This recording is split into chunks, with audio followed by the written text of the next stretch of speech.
Only Finneran and Murphy, and the Chief Fire Officer, Phil Garrigan. Are there any declarations of interest in relation to any item? Great, thank you. We look at the minutes of the previous meeting, pages 5 to 10. Can these be approved?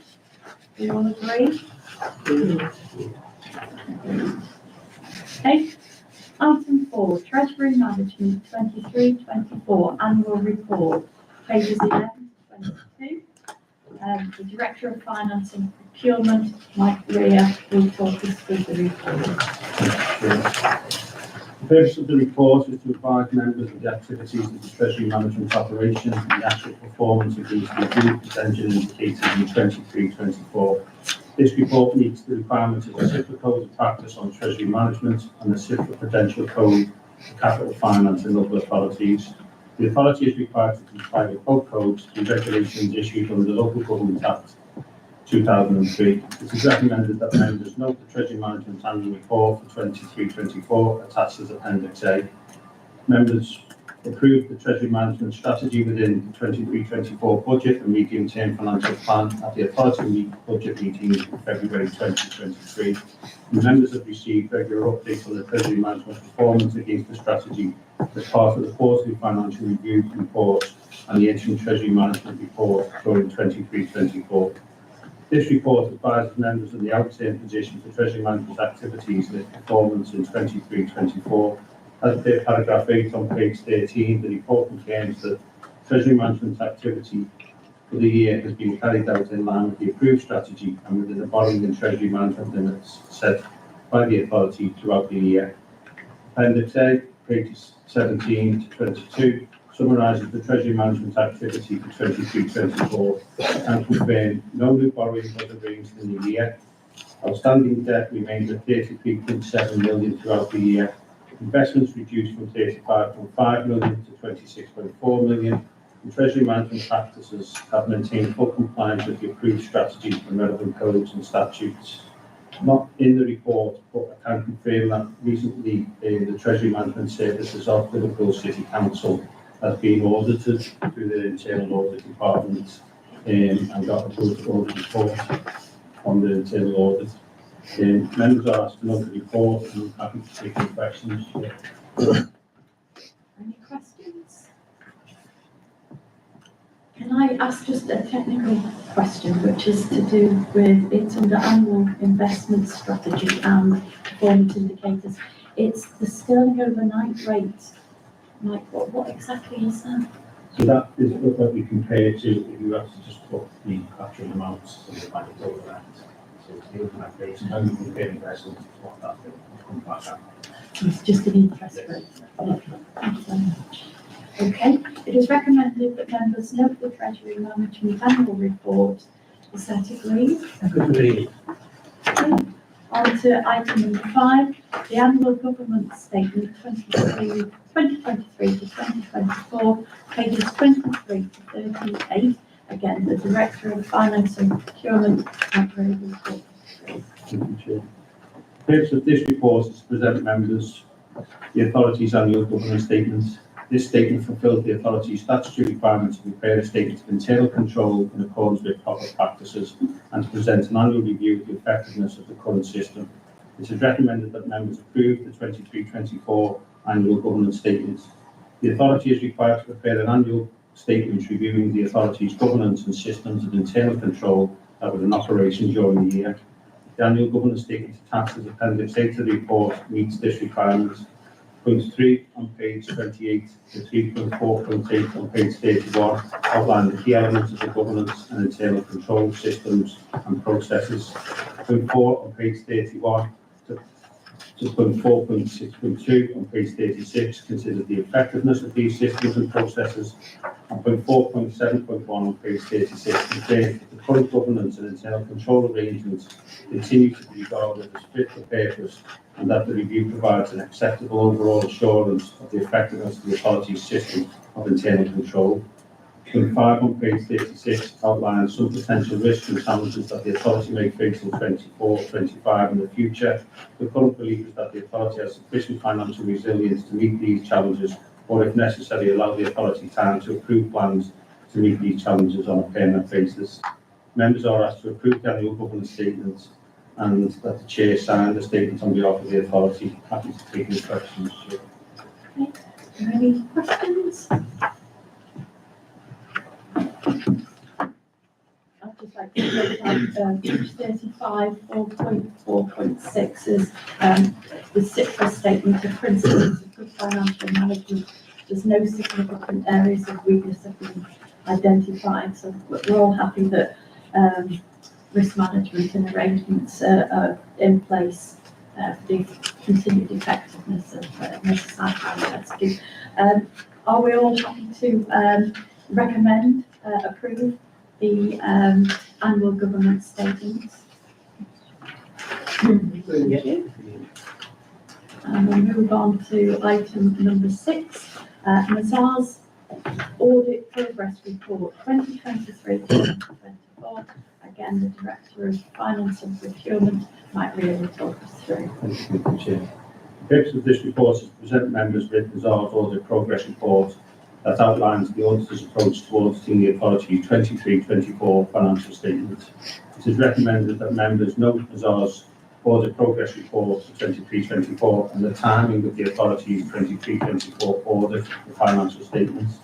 The proposed timing of the audit has been moved from the summer to the autumn due to a backlog of outstanding audits across the public sector. Paragraph 6 of the report details DLUC's consultation on the proposed date for the authority to publish audited statements of accounts. Karen Murray, the authority's key audit partner, and Katie Kingston, the authority's audit manager, are here from Mazars to introduce themselves to members and update members on the audit progress. Thanks, Mike. So actually, this is the first and the last report you're going to get from Mazars, because with effect from the 1st of June, we formed a new network with an American firm known as Forvis. So we are now Forvis Mazars, but at the time these papers were issued, we weren't allowed to use the logo or the name or anything. So I'm delighted to announce that we'll be Forvis Mazars going forward. As Mike said, I'm Karen Murray. I'm the partner who will be responsible for delivering the audit. And with me is Katie, who's the audit manager, who will deal with the team on a day-to-day basis and deliver the work for me. Just to pick up really on the report, the timetable that's in the report, this was drafted, I think, and shared with Mike before the general election was called. The backstop proposal, which asked all auditors to work towards the 30th September deadline for clearing all accounts related to the 22-23 financial years and earlier, was expected to go through Parliament in May and didn't. So I'm now waiting for an update from the department on what they want. What we had done was put in place and talk to your team about a plan that saw us finishing our 22-23 work as far as we could through to the end of September, meeting the requirement that DLUC had put on us to keep the number that weren't properly audited as low as possible by working through to the end of September. And that meant we were going to start your 23-24 audit in October. As it stands at the moment, I'm not planning to change that. So it's my expectation that we will make a start auditing your 23-24 financial statements in October in earnest. But we are doing some planning work beforehand, behind the scenes, and I'm hoping that we will be able to bring our audit plan, our audit strategy memorandum to your next meeting so that you know what we are doing. Katie and the team have started work on planning, so it's not like we've done anything. It's just that we've been doing things kind of very much in the background. I know your statement of accounts is ready. I've had a conversation with the team this morning about the publication of the notice of inspection relating to those. So hopefully we'll be ready to start them as soon as we can. If the timetable changes, we will let you know, because I'm in the hands of officials at the moment. And what might happen in terms of anything they can do around the backstop in the period between the state opening of Parliament and the summer recess. Thank you, Karen. Okay, thank you. Any members have any questions? Okay. It's recommended that members note Mazars audit progress report 2023-2024 and the new timing of the 2023-24 audit and the financial statements. Is that all agreed? Agreed. Thank you. Okay, item 7, 2023-2024 annual year-end internal audit reports, pages 57 to 72. Director of Finance and Procurement, Mike Weir, will talk us through. The purpose of this report is to present members the annual year-end internal audit report for 23-24. It is recommended that members note the contents of the internal audit report for 23-24. Paragraph 7 on page 58 summarises the outcome of the work undertaken by internal audit. Overall, internal audit opinion is that they could provide substantial assurance that the system of internal control in place of the Merseyside Fire and Rescue Service accords with proper practice, and the internal audit are not aware of any significant control weaknesses. Melanie Dexter, the authorities lead internal auditor, and Jonathan Groupman, interim lead audit manager, are here today to take members through the internal audit year-end report. That's over to Melanie. Thank you, and thank you, Chair. So yeah, as Mike said, this report outlines the annual internal audit opinions for 23-24. We do have a substantial opinion, provided that the system of internal control in place at Merseyside Fire records with good practice. This opinion is based on the culmination of the audit activity as outlined in the report at section 2. The detailed work of the opinions on page 65, the figure 1 summary of opinions, and figure 2 on the same page, detailing individual opinions. Just like to draw your attention as well to section 4, the recommendation section. We have just introduced a new self-serve tool with the fire service. So as a consequence of that, we'll allow you some time to appeal to the recommendations for our previous 12 months to be updated on the system before we close those down. Figure 4 just outlines those recommendations that have been made during the course of this financial year. Happy to take any questions. Thank you. Okay. Members have any questions? Chair, sorry. Is there any significant areas that you think that we need to look at a bit more closer through scrutiny? Not as it currently stands. It's all good. We only provided substantial opinions, so no, not at present. Yes. Can I just ask page 67, the end of 3.7, where it says could benefit from review and a few minor additions to enhance clarity and the control environment. Is work going on that, progressing?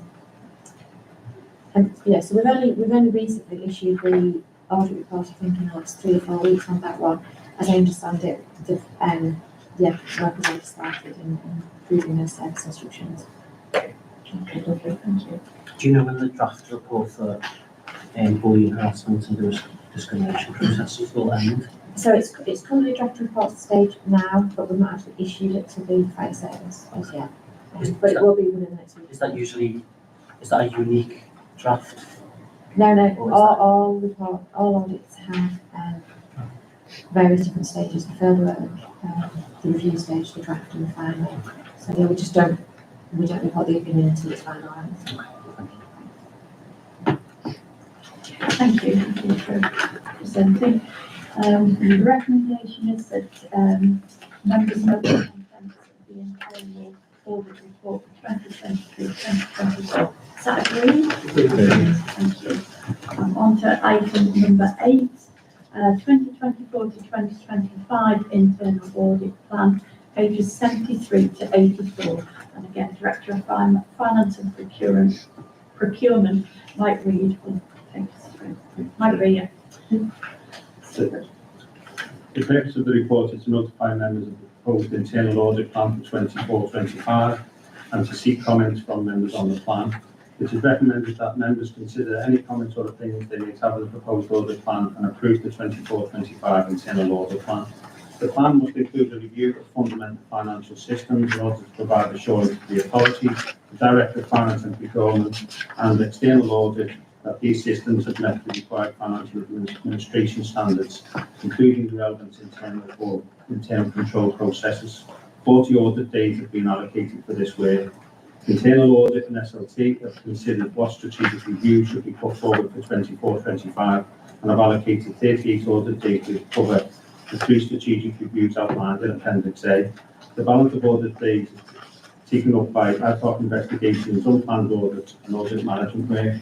Members are asked to consider the proposals in Appendix A and approve the 24-25 plan. Happy to take any questions. Any questions from members? Yes, Just Councillor. a quick question really on Appendix A, the second one, the Training and Development Academy. Review the arrangements to recover costs for training courses. Has Yeah. that already started? It's not open yet. No, not yet. No, so this is what we've asked audit to come in and work with us on. We've got a lot of interest from external parties in the UK and abroad to actually come in and see the facilities and utilise the facilities and potentially utilise some of our training courses. So from the authorities' point of view, with recovering costs from them, we've asked internal audit to come in and work with us on producing some cost models going forward. And do we know if we've got a marketing plan for that? We've appointed a manager, recently appointed a manager very recently to actually work on a marketing plan for them. Yeah, just coming there. Yeah, absolutely. So the individual started only on Monday this week, to be honest. So we're on a process over the last month or so. So we'll put the manager in first and we're just looking at a few other positions going underneath. But yeah, one of the first things for the individual to do, although when she's interviewed, she had some fantastic ideas about where we can take the new training school and open it out to national and international personnel to come in. Just going forward around the marketing strategy around how we're going to do that. So it's very, very early days, as Mike says, but great aspiration there to move it forward over the next 12-24 months. That's very good. Just a cheeky question, do you have any idea how long it might take to pay off the debt with incoming income? Or do we have a target or anything? No, after the moment in time, we see from the Treasury Management, a lot of the or the Training Development Academy, we haven't actually taken out the loans for them yet, because we're using internal cash to fund the expenditure on the Training Development Academy. In terms of the actual income that we generate, we don't actually look at that as paying off the debt. What we see is that will contribute towards enhancing the actual training facilities, ourselves, that the actual debt can be paid off through internal. So we don't need the commercial side. Very good indeed. Yeah, Welcome news. that's great, thank you very much. Chair, sorry, can I? Yes, sorry. Is there any overspend anywhere? Have we picked up any overspend? I'm sure there isn't, but just to check, just for the minute. So, In terms of the actual budget, the planned budget for the Training and Development Academy, there's a slight overspend, which we're going to bring back to the authority. We're talking in terms of the actual £40 million project. We increased the budget as part of this year's budget by an extra 130k, and we've added another 70k just for some more security around it.